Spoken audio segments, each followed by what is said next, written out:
Matthew chapter 5. And we'll be starting in verse 13 today. Yes, Matthew 5:13. All right, hey, we have power. All right. So, for those of you who may be wondering about my appearance, I'll have to tell you that I was heading to Bend to go skiing, but then I stopped by the fire department, and they were painting their fire truck, and they said, "Hey, could you help us paint this fire truck?" So I sacrificially stopped and volunteered, and red paint just spilled all over my face. No, I'm badly sunburned from skiing, so that's a cautionary tale to all of you. Wear sunscreen here. We are no longer protected by the winter clouds. But yeah, we're going to be starting today here in Matthew 5:13, and we'll be going through I think we're going through anger, so verse 26. Matthew 5:13 through 26. And so navigate there in your Bibles. Hello to everyone joining us online. And let's go ahead and once you get there, go ahead and look up and give me thumbs up once we're all there. Okay, good. Let's go ahead and open with a word of prayer. Dear Lord, we thank you for this good day. We're excited to be together today to study your word and worship and pray. Pray that this could be a great study, that we could come to a better understanding of your will for our lives, what you want us to do, how we can best serve your kingdom. And I pray all of these things in the name of your Son, Jesus. Amen. So I want to do a couple of different things here today.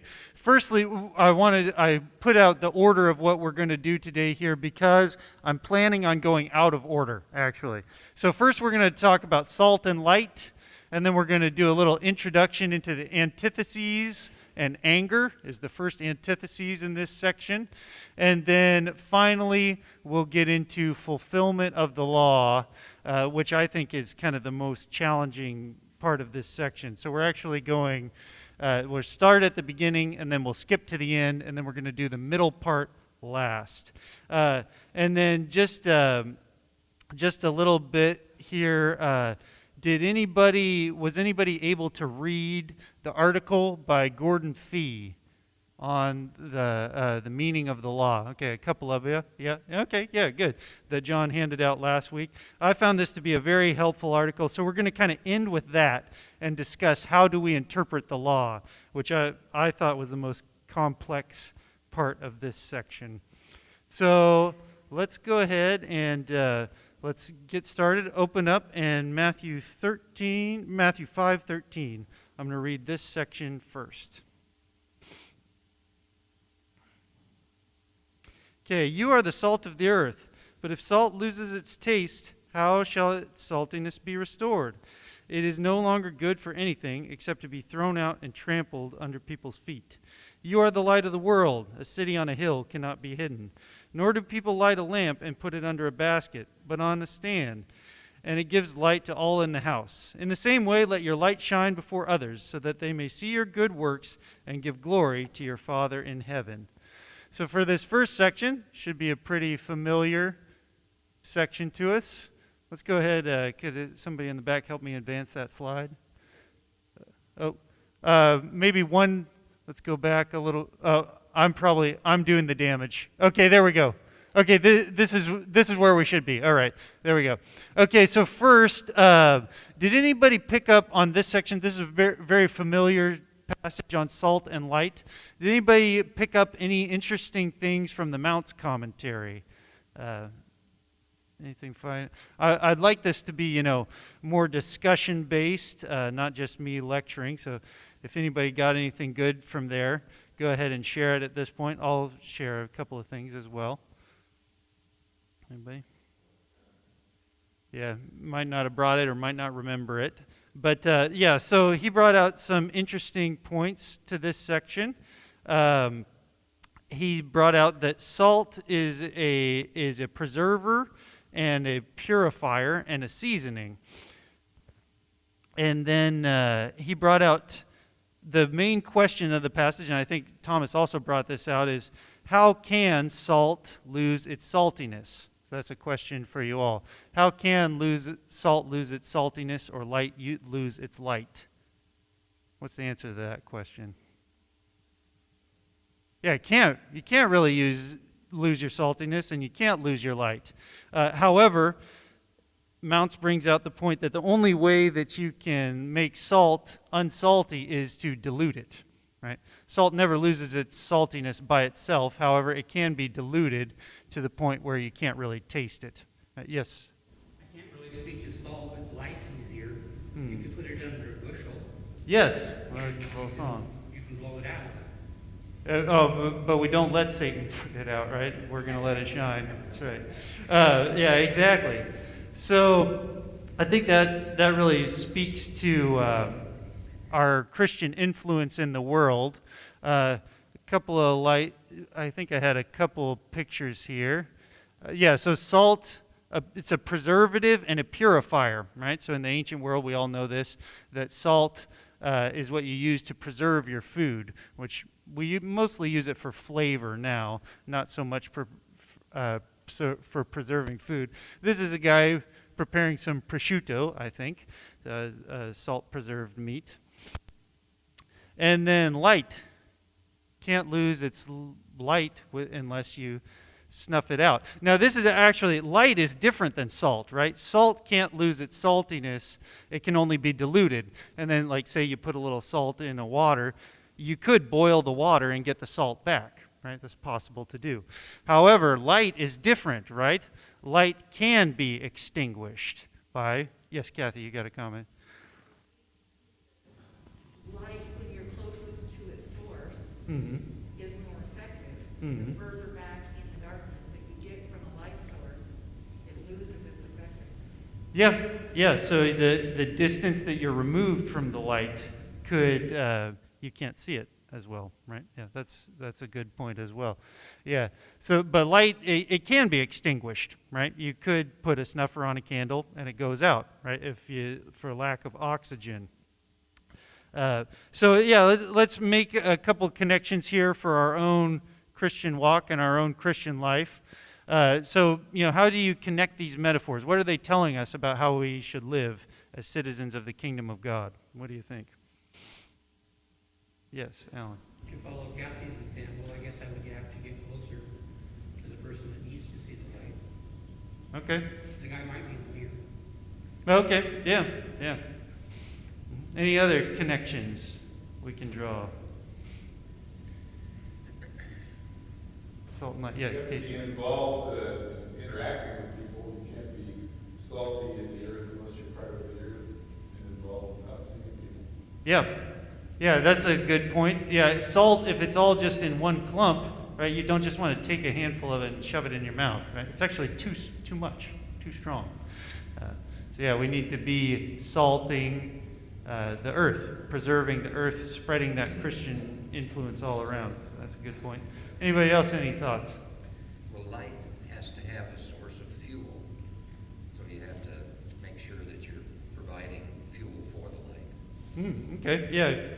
Keep going with that, Bill. You're in a good line of thought there. Well, the idea that, if you are a Christian, in order for your light to continue to shine, you have to get closer to God, who's the source of your light, source of your fuel. And you have to be serious about that, or your light will go out, because you don't have enough fuel to provide for that light. Yeah, so this idea of staying close to God. I always like the language of staying connected to God or being aware of God, because God is always, if we're a Christian, we always have the Holy Spirit, right? He's always with us, but we do want to stay in close fellowship with Him, right? Stay very connected with Him, spending time with Him, and taking some time to be aware of God to fuel our Christian life. Right. Okay, good. I think this is a pretty familiar section. Let's get into, we always want to apply as well. So what can you do to improve your Christian witness this week? What do you think? I think this passage is mainly talking about our influence in the world, right? As salt and light. What do you think? What's something you could do to improve your Christian witness? I'll start. For me, it's the beginning of the term, so I need to get on campus some. I still don't think there's very many students on campus, but I need to go out and give it a try. Right? That's one thing I can do. Go get lunch on campus, see if we can meet some new students. Bill? Well, my wife watches, there's a couple that lives next door who aren't Christians. She watches out for the lady. They're younger than we are, but she shows concern for her, and she asked her over for coffee, and shows a genuine interest in her. So I think that can lead to an opportunity to share Jesus with her. Okay, yeah, your neighbor. Good. Anybody else? Yes. I help someone with a little bit of their shopping and tasks, and that's great, but I actually have to follow her instructions. There's a certain way it should be done, and I just go, okay, here I am, I did it, but I wasn't paying attention well enough. So how is that really caring, You don't do it the way they want it done. It's kind of counterproductive. Okay. So yeah, you're already helping somebody, but maybe being a little more attentive to the way that she wants it done. Yeah. Good connection. Yeah, Gail. Even right now during this time of isolation, just being sure that we're keeping in touch with our brothers and sisters, because we may not know what they're going through right now. And if we're not seeing them, but a phone call, a text, an email, just keeping in touch with each other. And I know that's more within the family, but that would also be with any friends or anybody outside of our church family, just to keep in touch. Yeah, keeping in touch with people in our church family. There's two opposites if we're going back to that salt metaphor, right? If it's just in a big clump, you don't want to take a bite because it's too salty. But if it's just one grain of salt, you can't taste it at all. So if we get isolated like that, we lose our saltiness and we lose our influence as well. You got to have just that Goldilocks amount, right? Not too little, not too much, just right in the middle. Yeah, that's pretty good. Okay, we may come back to this here. Well, no, we probably got time. Go ahead and turn to Isaiah 49. This is a good passage about salt and light, and it's also quoted in Matthew 4, which comes just right before this passage. So I think Matthew may have this prophecy of Isaiah in mind.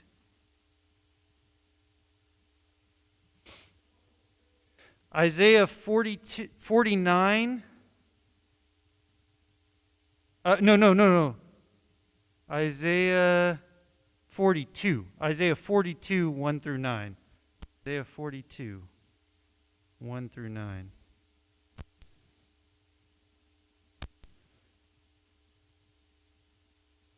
Isaiah 42, 1 through 9. And I'm going to go ahead and read this for the sake of those listening. And then just be thinking about how does this connect to these ideas of salt and light, and also just to the Gospel of Matthew in general that we've studied so far. Because like I said, this is quoted in Matthew chapter 4, so I think Matthew is using this somewhat programmatically for the whole Gospel of Matthew. Behold, my servant whom I uphold, my chosen one in whom my soul delights. I put my spirit upon him. He will bring forth justice to the nations. He will not cry aloud or lift up his voice or make it heard in the street. A bruised reed he will not break, and a faintly burning wick he will not quench. He will faithfully bring forth justice. He will not grow faint or be discouraged till he has established justice in the earth, and the coastlands wait for his law.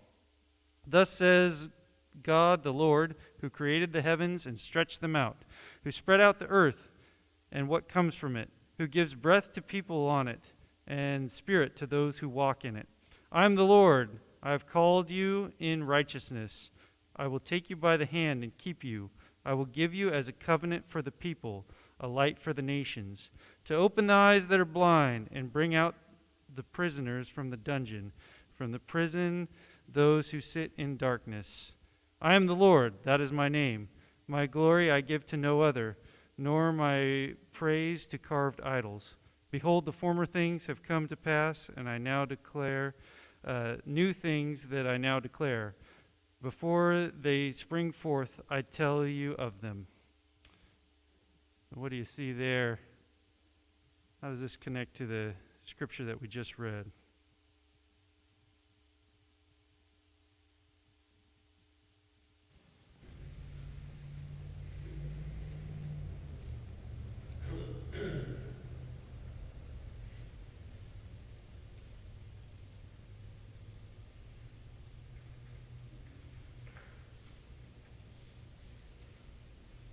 Well, at a minimum, it seems like he's talking about Jesus here, is speaking in Matthew 5.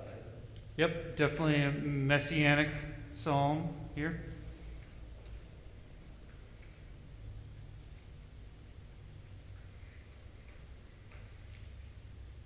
He's definitely out in the world, interacting with people and having an impact. Jesus is out interacting with the world in the passage that just comes before and the passage that just comes after the Sermon on the Mount. Both of them we're going to see. In Matthew 4, he's out calling his disciples, healing the sick. And then in Matthew chapter 8, a little prelude to Thomas's sermon today, he's also going to be out healing the sick, helping the poor. Getting out there.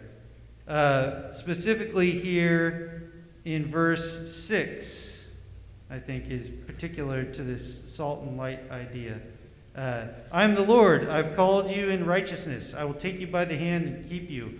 I will give you as a covenant for the people, a light to the nations, to open the eyes that are blind, and to bring prisoners out from the dungeon, from the prison those who sit in darkness. That's really what we're called to do as Christians, and I think particularly as Circle Church of Christ. People are sitting in darkness, right? And we have this light. People are, we got to remember, if they're living without Jesus, they are trapped in a dungeon, a dark dungeon, and we have been set free. And what a responsibility we have to go out to be that light. Yes, Alan? He's put an emphasis on the nations, which, if I understand correctly, generally corresponds to the Gentiles, which is us. Mm-hmm. Yeah. And says they're waiting for it. Mm-hmm. Yeah. Yeah, thank God for that, right? That God did send Jesus to open up, or maybe to remind believers, the Jewish believers, that their job was to be a light to the nations, right? To people like us, Gentiles. Yeah. In verse 3, to me at least, it seems like he's going to do what he's going to be doing with gentleness. Those people that are on the fringes and who are not quite, committed, he's not going to go in with a hammer and bang on them. He's going to do it with gentleness.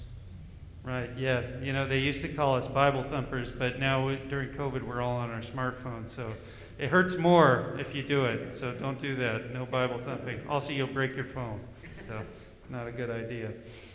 Exactly. Yeah, a lot of great stuff in this passage, and I think Matthew definitely has this in the forefront. He quotes it. He wants us to be thinking about this verse as we're reading the entire book, and particularly the Sermon on the Mount. I think, too, for our congregation as a light to the nations, we have a special opportunity in Corvallis. Students come to us from all over the state, all over the country, all over the world. We've got an opportunity to be a light, just as Jesus was to all of the nations. Let's go ahead and move on to the next section here. So now we're going to skip down in Matthew chapter 5, and we're actually going to go to verse 21, and then we'll come back and get that part in the middle. Matthew 5:21. Okay, and I'll go ahead and read it. Before we read it, be thinking about these questions. Okay, what did you pick up from the Mount's commentary, if anything? What can we learn from this passage about escalation and de-escalation? And then I think there's a big point about reconciliation here. So this will be more of a rhetorical question, but who is someone with whom you need to reconcile, right? Think about how can you do this better, reconciliation in your life. So I'll go ahead and read this. You have heard that it was said to those of old, you shall not murder, and whoever murders will be liable to judgment. But I say to you that everyone who is angry with his brother will be liable to judgment. Whoever insults his brother will be liable to the council, and whoever says, you fool, will be liable to hellfire. So if you are offering your gift at the altar, and there remember that your brother has something against you, leave your gift there before the altar and go. First be reconciled to your brother, and then come and offer your gift. Come to terms quickly with your accuser while you are going with him to court, lest your accuser hand you over to the judge, and the judge to the guard, and you be put in prison. Truly I say to you, you will never get out until you paid the last penny. Firstly, let's talk about, did you pick up anything from the Mount's commentary? Anybody remember anything there? Going once, going twice. All right, I'll go ahead and give a couple of things that I picked up. So, fool in here. It says, you fool, you'll be in danger of the fires of hell, right? I always thought that was pretty extreme language. If you just say you fool, you could be in danger of going to hell. That seems pretty extreme. Mounts brings out here that when the Bible uses the word fool, it's actually a pretty strong term. This is more like when we say fool, you could be talking about a silly person, just like a clown, right? Oh, don't be foolish. Don't light your socks on fire. I had some friends that did that. They would wear dirty socks for a really long time and then light them on fire because it makes them flammable, I guess, when they get real stinky. Just stupid stuff like that. You say, oh, that's foolish. That's how we use the word. But in Hebrew and even in Jesus' time in Aramaic, this would have been a really strong word that means, I'll get to you in just a second here, Greg, that means a rebellious person or an apostate person or a morally deficient person. So a foolish person is so foolish that they're heading towards death, really. And you think about in the Psalms or the Proverbs talking about a fool. It's not talking about just doing silly stuff. It's really heading towards death. So if you're calling, and that's why I try not to call people a fool, but certainly in Jesus' time, this was a very bad thing to call somebody. Greg, you had a comment?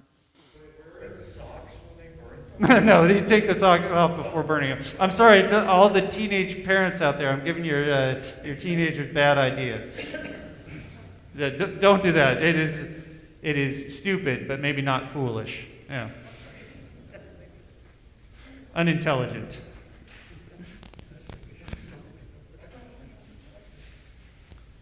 Yeah. Okay, let's discuss a little bit more here. So, what do you think, what can you learn about escalation and de-escalation here?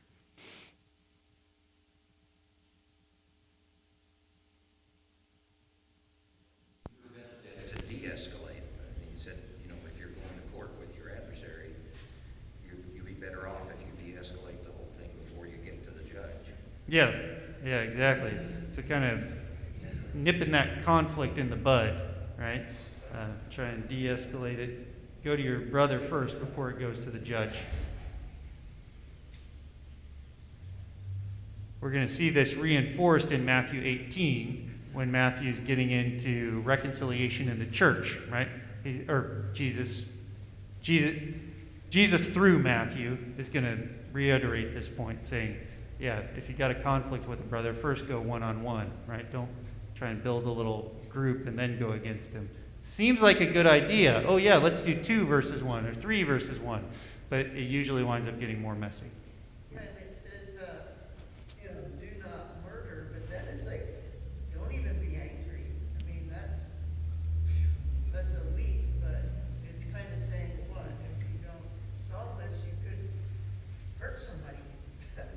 Yeah. So we even need to de-escalate our thoughts, right? When our emotions start to spike up, particularly here with the idea of anger.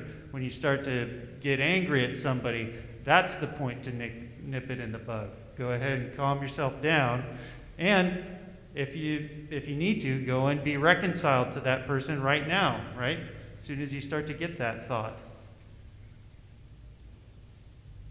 The number of murders would decline in America if we all did that.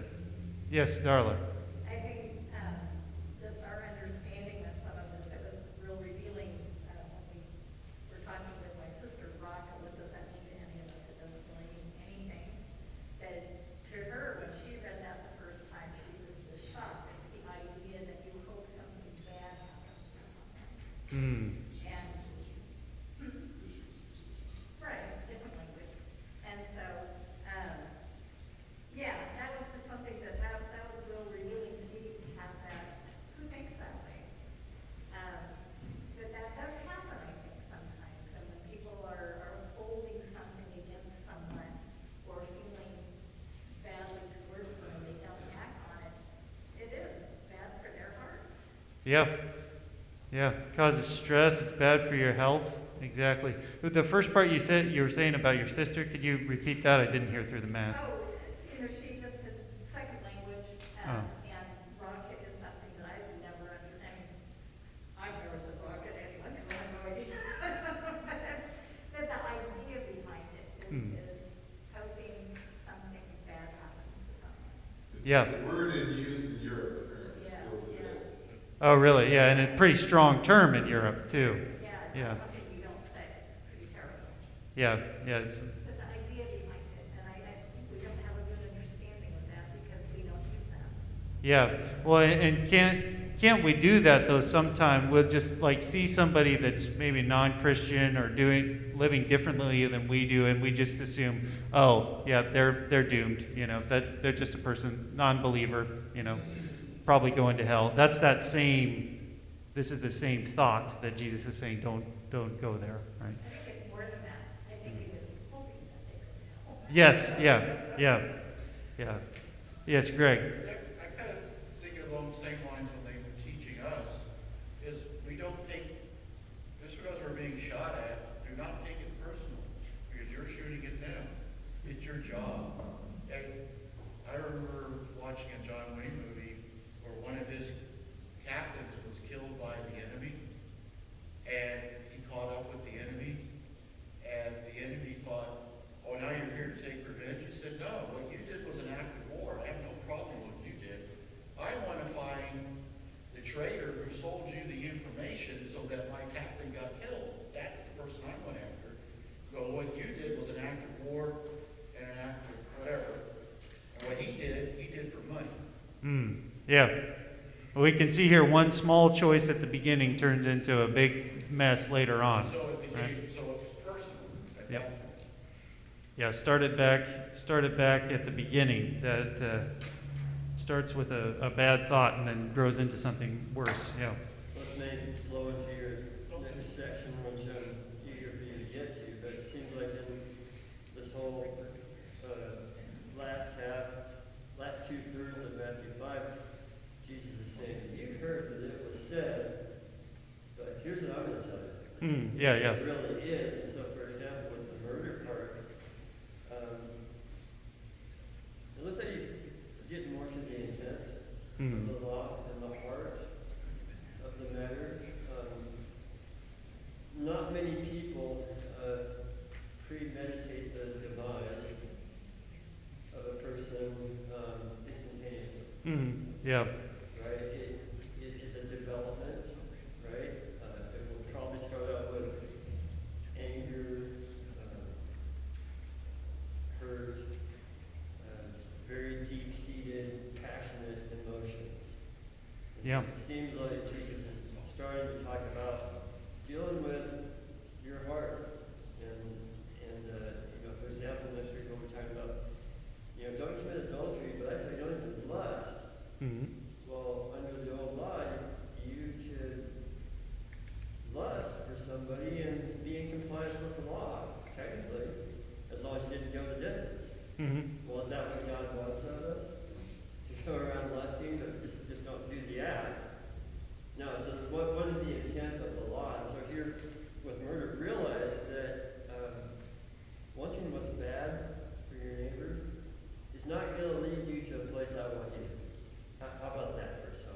Yeah, yeah, exactly. Yeah, this getting back to the intent, getting to the heart of the law is very important. And Jesus is calling us deeper, right? And it's a crazy thing to think about when you say it this way, but it's true. In Christianity, we have thought crimes, right?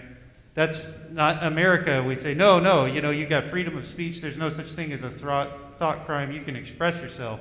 And that's true. But for Jesus, he's saying, let's rethink that, right? Because really what you're thinking is where the crime begins. This kind of violation of the law. Yeah, go ahead, Peter. That's where your actions are going to go, where your mind is. Yeah, exactly. Yeah, exactly. Yeah, so really great stuff.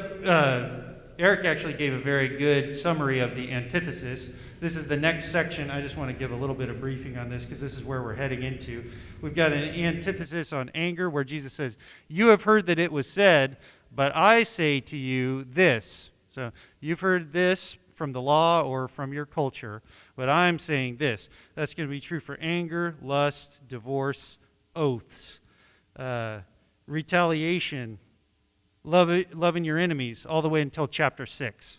So that's a little context of where we're headed. Now let's get into this discussion of the law, I think, here for the last...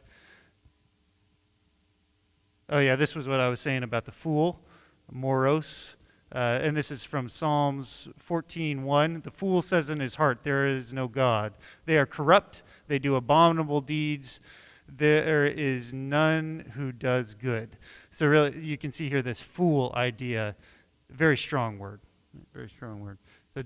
So we shouldn't go thinking people are fools or calling them fools. So this was just a little depiction. In our mind, when we think fool, we might think like a jester from the medieval. Oh yeah, this is a fool, right? He's this guy who's kind of mentally unstable in the king's court and tells jokes. He's like a clown, right? But in the Bible, a fool is maybe somebody more like Stalin, right? Somebody heading on a direction towards death.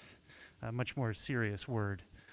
Okay, fulfillment of the law. I'm going to go ahead and read this section, and hopefully some of you got to read Gordon Fee's article that John passed out last week. If you didn't, there will be information at the end of class. You can kind of text me, and I'll get you that article. I think it's very helpful.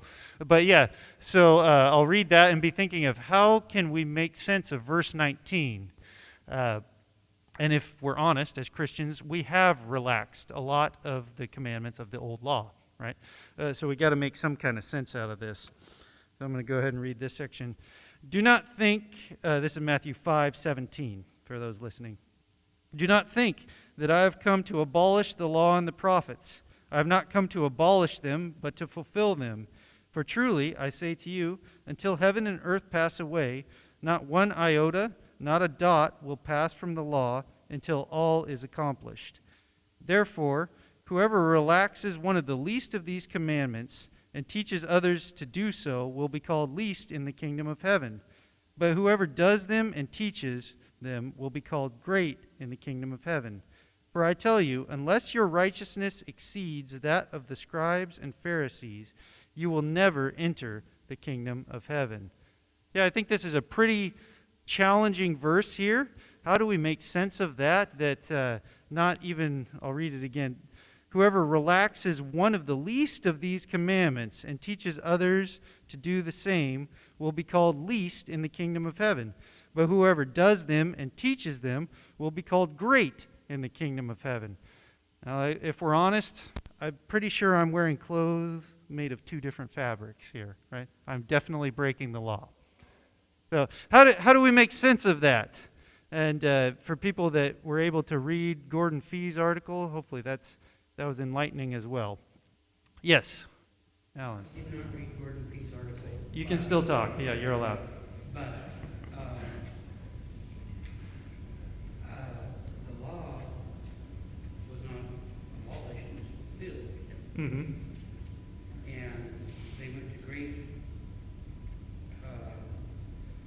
lengths to make that clear to the early Christians.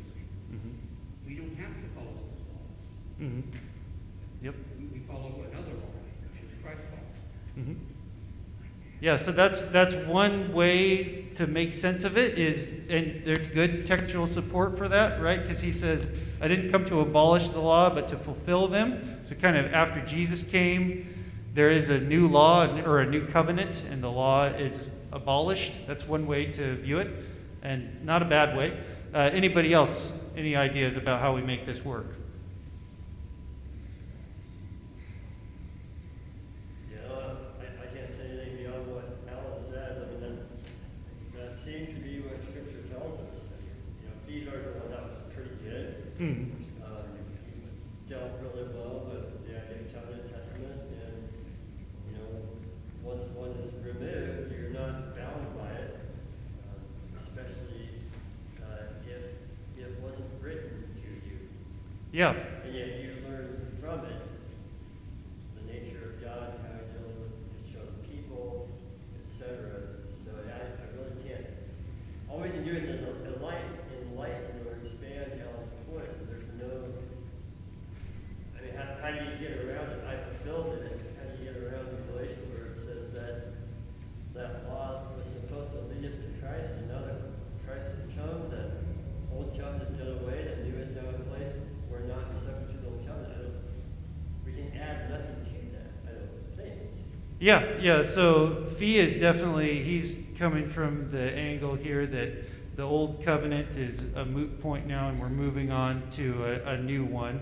How kind of, Eric, I think you read it, and anybody else that read it, what were kind of some of the ways that he says that the old law is still valuable, and kind of how do we interact with this old law? Because it was the early church declared one of the first heresies is Marcion, who had a lot of problems. But one of his problems is he said the Old Testament God is different than the New Testament God, and we're going to cut out the Old Testament. He was declared a heretic. And I think that's true as well. We have the Old Testament for a reason. How do we use it? And, how did Fee make sense of that?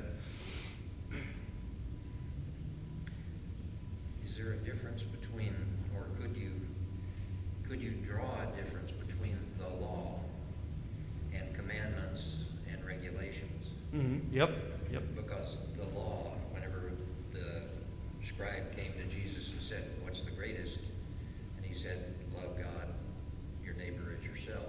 Mm-hmm. And everything else hangs on those two. Mm-hmm. Well, if you look at the 10, which we call the 10 Commandments, which are actually the law, everything else that follows after that is some sort of a regulation or a commandment for a particular reason, for a particular time, for a particular people. Mm-hmm. That group is permanent, because Paul in his discussion said, I wouldn't have known what adultery was if the law hadn't said adultery is wrong. Mm-hmm. So there's a very basic set of laws which God has said, this is it. This is the way it is. It will always be this way.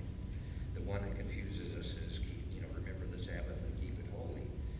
Well, maybe we should still be remembering the Sabbath and the reason for it, and spending some time maybe using it the way God intended it to be, if that is law. But we want to lump everything all together and call it the law, and I think that's what the scribes and the Pharisees and Sadducees and some of them were doing.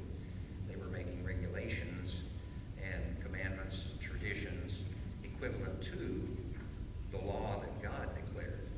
And I think maybe our understanding sometimes puts us in the same situation. And so we sort of devalue God's law, which is pretty straightforward, because we say these things don't apply anymore. Mm-hmm. Yeah. So this is kind of there's kind of some nuance in here, right? And I think Bill is bringing it out. We read the 10 Commandments and we say, hey, those are still pretty good, right? They are true, and these are things that we should live by. And how do we? But then some of this other stuff we say, well, it's not applicable at all. And so, that's a pretty good summary there. And then the Sabbath is a big one, because even the Sabbath, that's a pretty clear one of the 10 Commandments. But then Jesus specifically broke that one, right? Or broke it according to what the scribes and the Pharisees were saying. And in the Old Testament, there's even an example where when a guy cuts firewood on the Sabbath, Moses and the community stone him to death for that, right? And then Jesus is out picking grain on the Sabbath, right? And healing people on the Sabbath. And he's, the Matthew and the Bible present that very positively, right? So there is some different nuance here. I'm going to go through a couple of positions here that helped me a lot. This is kind of the traditional way in Christianity that we talk about this, is what Alan and Eric both shared. And it's a valid perspective. Okay, it's one way to make sense of this. It's what we would call a federal division of the covenants here. Is that the new covenant, and it's actually what Fee says as well. This is Fee's position. He's just kind of a little bit more nuanced in this. But it's the idea that the old covenant, you had an old covenant, and then when Jesus came, he fulfilled it, and he gave us a new covenant that's really based on the old covenant, but it's new, and it doesn't apply to us. And that you can kind of think of it like America came out of England, right? So England had a parliament. They had some constitutional rights, which was, further ahead probably than most of the other countries in Europe at the time. But then it came, our political system came to North America, and we said, let's get rid of the king, right? No more king. So what the king says doesn't apply to us anymore. And so kind of the Bible is kind of the opposite way, really, right? They were living with God, and then Jesus came as king and said, no, here's a new covenant. That's kind of the idea behind this. I'm not going to have enough time to fully go through all of this here, but this comes, one that I heard as a kid a lot in the Church of Christ. People would quote Romans 15:4, for whatever things were written before were written for our learning. That's the King James version. But really, when you read that passage, I think that's a little out of context. What it says there, it's really talking about like how useful the law is for correction and instruction. It's kind of saying the opposite thing there. But we'll have to skip over that, and then we can come back and discuss some of these things. So the bottom line in this position, the law is obsolete unless it is quoted or fulfilled in the New Testament. So Fee brings up here, Jesus quotes the Ten Commandments. So 10 Commandments are still valid for us because Jesus affirms them. Paul will affirm some of the Old Testament laws, but then he'll overturn some of the other ones, and Jesus does the same thing. So it's kind of like if Jesus says it, he quotes it from the law, then it must still be, he is like bringing that old law into the new covenant. You can think of that. He's kind of like reaching back into the Old Testament. Okay, this one we keep in my new covenant. Right? That's one way to look at it. The other way to look at it is, I don't have a great name for this one. I've heard it talked about as Covenantal Gnomism, or else just a positive view of the law. So this is trying to give more value to the old law, but still say, yes, there is a new covenant as well. So it's a little more nuanced approach here. So this rests on the idea that God has, number one, this is talking about, so the old law is good. Right? It's a good thing and still has value. Number one, God has chosen Israel, number one. That's the most important thing, is God's chosen, he chose them, and they're his people. He has a relationship with them. Right? That's the most important thing about the law. Then number two, he's given them a law, and following the law is showing that you have a covenant with God, that you really love God. So here, what did I say? I tried to word it carefully. Covenant with God is the most important thing for the Israelites. Obedience to the law is the way of showing love or loyalty to God. Jesus was not coming to abolish the law, but to restore proper understanding and interpretation of it. Right?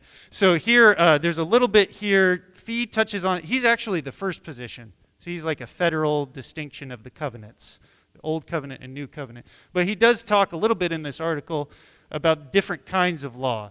There's general law, the Ten Commandments, and these things where God says, do this, don't do this. And then there's other things that are case law. Bill was getting into a little bit like this. One of the examples Fee used in his article was about slavery. right? The commandments about slavery, the old law says, if you have a slave, treat them this way, right? So even there in the old law, it recognizes not everybody has slaves, right? Joseph and Mary, as far as we know, didn't have slaves, right? So that law didn't really apply to them. So the law recognizes in itself that doesn't apply to all situations. And a Jew who's reading the law correctly, in this view, would have recognized that. And this kind of person would have been very open to Jesus' teaching, right? Because they realized, okay, he's actually interpreting the law correctly, whereas some of the other teachers at the time were interpreting it incorrectly.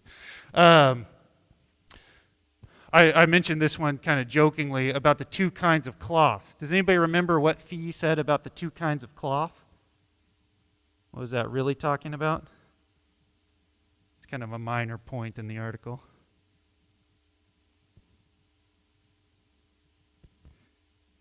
So he was saying when we get these really weird laws like this about you're not supposed to wear cloth woven from two different fabrics, he's saying this was actually, the meaning behind this was in the pagan Canaanite culture to show fertility. You're going to bring these two different things together and blend them, these two different kinds of cloth. So it's kind of a pagan Canaanite fertility ritual. So the Jews, they weren't supposed to wear the two kinds of cloth. But for us now, that's not really, there's not some New Age religion that I know of saying two different kinds of cloth will unite you to our pagan deity. So we can wear two kinds of cloth. And probably people in Jesus' time would have understood that as well, right? They would have understood the intent behind it. So bottom line for this one, the law is useful unless it is overturned by the New Testament. Though, if we're honest, we interpret it much more freely than the Israelites. And there's a connection between the covenants that's more than just educational. Right? So we can learn something from these laws, like the cloth one. Okay, we want to be kind of careful in our culture not to do anything that unites us to a different religion. Right? That's kind of the ethic that we can learn from this two-cloth law. So I think that's a kind of a good example. There's two different positions. And when you get right down to it, they're kind of saying a similar thing, but this one is just a little bit more affirming of the law is good, it's still valuable for us, it can inform our lives. Very extreme, like when I grew up, I remember some preachers saying we shouldn't preach from the Old Testament, right? Because that's the old law, it's just for our learning. But I think now maybe sometimes people are starting to preach and teach from the Old Testament more, realizing there's something there for us. Right? Anybody questions or comments on the two approaches or anything else here before we close? Yeah, Alan. We're told that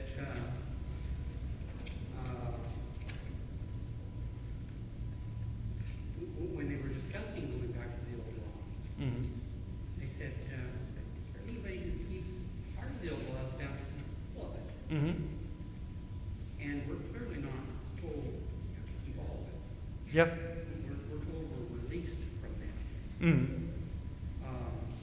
But it wasn't a sin for them to keep all of it, because they said, if you're going to take care of Sabbaths and new moons, fine, do that. Mm-hmm. Just don't impress it on somebody else. Yeah. Yeah, holidays are a good example as well, right? Paul says you don't have to value the holidays particularly, but we've got Jews for Jesus who still think they're very important, right? And Jews for Jesus, Messianic Jews, they believe in Jesus, but they still want to keep the holiday, right?